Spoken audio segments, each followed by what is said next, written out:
Hello friends, good morning all of you. कैसे हैं आप सभी? आशा करता हूं आप सभी अच्छे होंगे। आज जो मैं टॉपिक पढ़ाने जा रहा हूं स्टूडेंट्स, ये ग्रामेटिकल पॉइंट ऑफ व्यू और कॉम्पिटिटिव पॉइंट ऑफ व्यू से बहुत ही इंपॉर्टेंट टॉपिक है। मैंने दिस दैट दिस दोज के प्रयोग को बताया। आज दैट के प्रयोग को और अच्छे ढंग से हम समझेंगे, सीखेंगे, एलाबोरेट करेंगे। We will understand all uses of that, where it should be used in grammar. First of all, we should know that that is used in most other cases of grammar, and today we are going to discuss about them. हम आज सीखेंगे। तो आप जुड़े हैं the English Guru Shiva Ganesh channel से और मैं आपका the English Guru Shiva Ganesh. Video start करने से पहले, before starting the video, a good thought for the day कि जिंदगी बड़ी प्यारी है, इससे प्यार करो। है रात तो सुबह का इंतजार करो। खुद पर भरोसा रखो और वक्त पर एतबार करो। आप अपनी मंजिल को पा जाएंगे। मेहनत करते रहिए। मेहनत जिसको आती है, लक्ष्मी उसकी दासी है, घर में मथुरा काशी है। कर्मण्ये सिद्ध्यन्ति कार्याणि, कर्मेण सिद्ध्यन्ति कार्याणि। कर्म करने वाले को ही सब कुछ प्राप्त होता है। मेहनत करिए, खुद पर भरोसा रखिए। या तो मान लीजिए या तो ठान लीजिए। यदि मान लेंगे तो हार है और ठान लेंगे तो जीत है। चलिए आज के टॉपिक हम सब पढ़ते हैं। आज का टॉपिक है all the uses of that. That का यूज प्रोनाउन के तौर पे, और प्रोनाउन कौन सा प्रोनाउन? डिमोन्स्ट्रेटिव प्रोनाउन के तौर पे, एडजेक्टिव, डिमोन्स्ट्रेटिव एडजेक्टिव के तौर पे। और डिमोन्स्ट्रेटिव एडजेक्टिव को ही डिमोन्स्ट्रेटिव डिटरमिनर कहते हैं। हमने ऑलरेडी पढ़ा है, आज और अच्छे से जानेंगे। दैट का प्रयोग कंजंक्शन के तौर पे, एडवर्ब के तौर पे और रिलेटिव प्रोनाउन के तौर पे हम आज सीखेंगे। यहां एज डिमोन्स्ट्रेटिव प्रोनाउन मैंने लिखा है। मैंने बताया था कि डिमोन्स्ट्रेशन क्या होता है। डिमोन्स्ट्रेशन मतलब इंडिकेशन। जब हम किसी को इंडिकेट करते हैं, that is a book, that is a cat on the table, यहां एक बिल्ली है, तो इस सेंस में दैट का प्रयोग आता है। दैट भी, दिस, दैट, दिस, दोज, कभी कभी सब्जेक्ट क्लियर ना होने पे भी उनके जगह पर आते हैं। तो डेमोन्स्ट्रेशन, दैट का मतलब वह होता है। दैट इज माई हाउस, वह मेरा घर है। दैट इज माई कार, वह मेरी कार है। दैट इज माई बुक, वह मेरी किताब है। दैट इज माई पेन, वह मेरी कलम है। अब डेमोन्स्ट्रेटिव एडजेक्टिव या डिटरमिनर का प्रयोग देखेंगे। इसी को दैट के बाद इज ना लगा के हाउस को लगाया। That house is mine, that car is mine, that book या that pen is mine. That house is mine मतलब कि वह घर मेरा है। यहां वह मेरा घर है और यहां वह घर मेरा है। वह कार मेरी है, वह किताब मेरी है, वह कलम मेरी है। अब दोनों में फर्क समझिए और आज क्लियर करिए कि डेमोन्स्ट्रेटिव प्रोनाउन कब और डेमोन्स्ट्रेटिव एडजेक्टिव या डिटरमिनर कब कहते हैं। यहां दैट वर्ब के साथ आया है। यहां दैट ने नाउन को रिप्लेस किया है। यहां नाउन होना चाहिए कुछ सब्जेक्ट, वर्ब, और इसको ऑब्जेक्ट के तौर पे लीजिए, हालांकि यह भी नाउन है। तो सब्जेक्ट की जगह पर सब्जेक्ट बनकर कौन आता है? नाउन आता है। और नाउन को रिप्लेस करने का काम कौन करता है? प्रोनाउन करता है।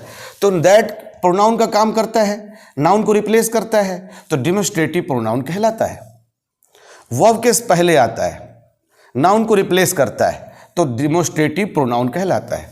मगर यहां पर दैट नाउन के पहले आया है, नाउन की जगह पे नहीं आया। नाउन को रिप्लेस नहीं किया, नाउन को पहले आया, नाउन को मॉडिफाई किया, नाउन को क्वालिफाई किया। तो नाउन को मॉडिफाई और क्वालिफाई करने का काम कौन करता है? एडजेक्टिव करता है। और ये दैट लगा है तो that is a demonstrative adjective and demonstrative determiner भी कहा जाता है जब वह नाउन को मॉडिफाई करे, नाउन को क्वालिफाई करे। तो नाउन के पहले आएगा तो दैट को डिमोन्स्ट्रेटिव एडजेक्टिव या डिटरमिनर कहेंगे। वर्ब के पहले आएगा यानी कि नाउन की जगह पे आएगा तो डिमोन्स्ट्रेटिव प्रोनाउन कहेंगे। यही फर्क है दोनों में। That is my house, that house is mine. That is my car, ये प्रोनाउन हो गया, that car is mine, demonstrative adjective determiner हो गया। That is my book, that book is mine. This is the difference, simple. अब हम सीखेंगे that का प्रयोग रिलेटिव प्रोनाउन में।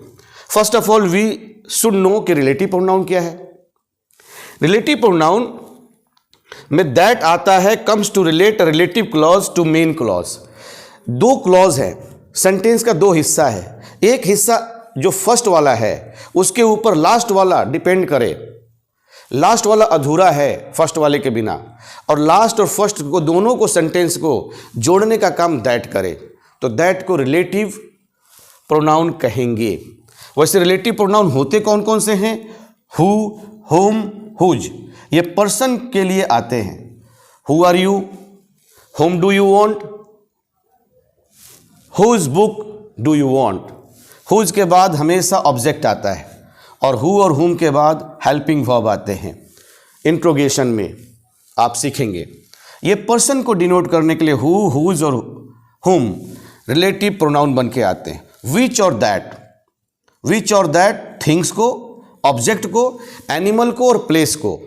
किसको किसको? थिंग्स को, ऑब्जेक्ट को, एनिमल को और प्लेस को विच और दैट रिलेटिव प्रोनाउन बन के आता है। मगर दैट पर्सन के लिए भी आता है। हम देखेंगे, एग्जाम्पल लीजिए कि Shyam is the boy that plays very well. Shyam is the boy that plays very well. Shyam ही वो लड़का है जो बहुत अच्छा खेलता है, तो यहां दैट जोड़ा गया है। इसमें ये रिलेटिव क्लॉज है, pledge very well. Pledge very well एक डिपेंडेंट क्लॉज है, ये अपने आप में अधूरा है। Pledge very well, who plays very well, सिर्फ प्लेज वेरी वेल से हम मतलब को, भाव को स्पष्ट नहीं कर पाते हैं। लेकिन जब जोड़ रहे हैं कि Shyam is the boy that plays very well, तो ये दैट दोनों क्लॉज को जोड़ रहा है। Shyam is the boy main clause, पहला सेंटेंस, मुख्य सेंटेंस जिस पर ये डिपेंड कर रहा है, दोनों को जोड़ रहा है दैट। श्याम, ये सेंटेंस दो सेंटेंस है, श्याम इज द बॉय या Shyam is a boy, Shyam pledge very well. दोनों को जोड़ने के लिए श्याम को, नाउन को हटाकर एक प्रोनाउन लग गया दैट, रिलेटिव प्रोनाउन बन के आया, दोनों को जोड़ दिया और दोनों को कोरिलेट कर दिया। रिलेशन बता रहा है, एक दूसरे को रिलेट कर रहा है। Shyam is the boy that plays very well, तो यहाँ दैट लगेगा। अब आप कहेंगे कि सर आपने तो कहा था कि दैट थिंग्स, ऑब्जेक्ट, एनिमल और प्लेस के लिए होगा, तो यहाँ पर्सन के लिए क्यों आया? यहाँ हु भी लिख सकते हैं, Shyam is the boy who plays very well, Shyam is the boy who plays very well, मगर हु के जगह पर यहाँ दैट भी आ गया, कोई दिक्कत नहीं, दैट भी लगा सकते हैं, दैट प्लेज वेरी वेल। अब कंजंक्शन क्या होता है? कंजंक्शन दो या दो से ज्यादा वर्ड को जोड़ता है, उनको रिलेट करता है। दो या दो से ज्यादा वर्ड को जोड़ने वाले को कंजंक्शन कहते हैं। जैसे आपने सुना होगा चारबाग जंक्शन है, पटना जंक्शन है। जंक्शन क्या होता है? जहां पे कई अन्य अन्य जगहों की ट्रेनें आकर, ट्रेन की पटरियां, प्लेटफॉर्म्स उस स्टेशन पर आकर जुड़ते हैं, तो जोड़ने का काम जंक्शन करता है। ठीक उसी तरह कंजंक्शन होता है। कंजंक्शन दो या दो से अधिक वर्ड को जोड़ता है, जैसे Ram and Shyam, and, but, so, that, ये सभी कंजंक्शन है। दैट भी कंजंक्शन है, आगे हम पढ़ेंगे। मगर एंड, बट, सो, दैट ये सभी कंजंक्शन है। कंजंक्शन दो से या दो से ज़्यादा वर्ड को जोड़ता है।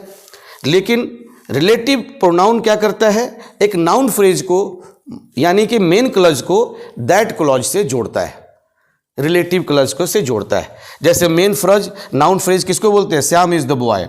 यहाँ श्याम क्या है? नाउन है ना जी, ये नाउन फ्रेज हो गया, नाउन फ्रेज, या इसको मेन क्लॉज बोल दिए। Pledge very well, pledge very well को क्या बोल देंगे?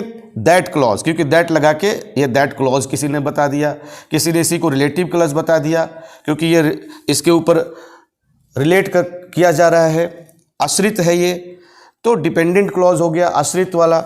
तो अलग अलग नाम से अलग अलग ग्रामरियन, अलग अलग किताबों में व्याख्या दी जाती है। और हम लोग कहीं नाउन फ्रेज पढ़ते हैं, कहीं मेन क्लॉज पढ़ते हैं, कहीं दैट क्लॉज दूसरे वाले को पढ़ते हैं, कहीं रिलेटिव क्लॉज बोल दिए, कहीं डिपेंडेंट क्लॉज बोल दिए। बातें वही हैं, सीखने से मतलब है। एक एग्जाम्पल और लीजिए, Shyam is the same boy that gives a helping hands to all. Shyam is the same boy, जब द सेम की बात आएगी, द सेम यदि किसी सेंटेंस में आए तो नेक्स्ट क्लॉज में दैट लगा करके क्लॉज को जोड़ेंगे। द सेम के जगह पे द सेम वाले सेंटेंस को जोड़ने के लिए दैट का प्रयोग करेंगे।